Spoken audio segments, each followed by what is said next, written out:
Hi,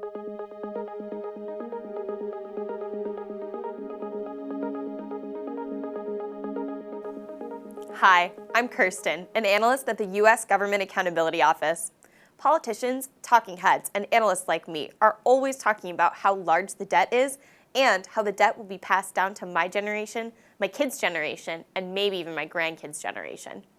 The debt is part of the bigger picture of the federal government's current and future fiscal health. At GAO, we're constantly assessing the government's fiscal condition and evaluating ideas to improve it. Let's take a closer look at what's going on. Have you seen this number before? $16.8 trillion. It's the amount of money that the federal government has borrowed from corporations, state and local governments, foreign governments, and individuals like you as of the end of fiscal year 2019. This is only a portion of the total debt, which includes money that the government borrows from itself and is around $23 trillion. As you can see, it's a number that just keeps growing. Each fiscal year, if the government spends more money than it brings in that year, that's a deficit. The nation borrows money to cover that deficit, which increases the debt. You'd think that with revenues growing and deficits shrinking in the early 2000s, the nation would be in good shape. More recently, however, deficits have been increasing and are projected to continue increasing in the future. Some big trends in federal spending have a lot to do with this.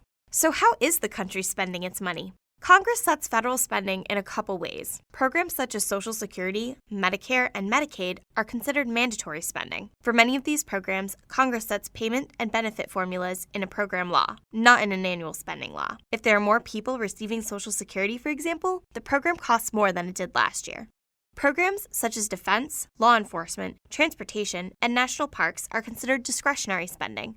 Congress chooses how much money to spend for these programs annually. The other component is the net interest the government pays each year on the trillions of dollars of debt it already has. As the debt continues to grow, interest payments will become a larger and larger part of federal spending. The costs associated with mandatory spending programs will also continue to grow as our population ages and healthcare costs rise. As mandatory spending and interest on the debt grow, they can place pressure on spending in other important areas. We all expect to be protected from military threats, but also from cyber threats, which are multiplying as we speak. Nobody can predict how much cybersecurity will cost, as the threats are always evolving with technology. And while nobody wants to see a natural disaster, we all know that they happen, and that people will be seeking any federal assistance there is to help them recover. These kinds of things are considered fiscal risks to the government. Things that, when they happen, the government is expected to step in and provide funding to help. There are many more fiscal risks than the ones I just mentioned, and they're very hard to plan for. All of these are reasons why the country spends money faster than it comes in. Recently enacted cuts in taxes are projected to increase this imbalance. According to the trends in our fiscal outlook, all of this is bad news for the nation's future. In our simulated policy situation, the debt will pass its historical high in the next 11 years, putting the squeeze on the federal budget.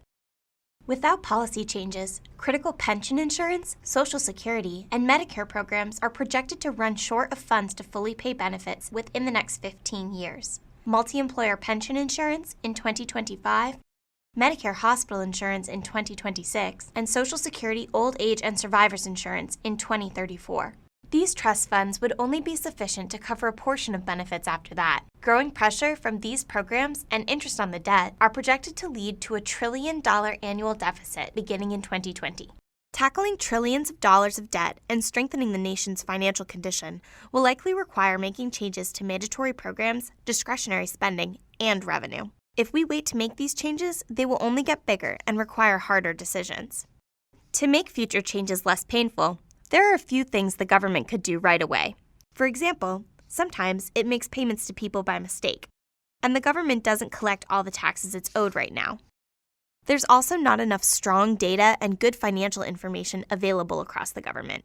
In many cases, to help policymakers make important financial decisions, agencies need to take action to provide additional or better information on how much policies and programs cost. With some effort, the federal government could fix these things. It would be a start, but not nearly enough to fully tackle the $16.8 trillion debt to close the future gaps. It's important for policymakers to address the nation's long-term fiscal health in order to solve many of the other challenges facing the nation. Learn more at gao.gov.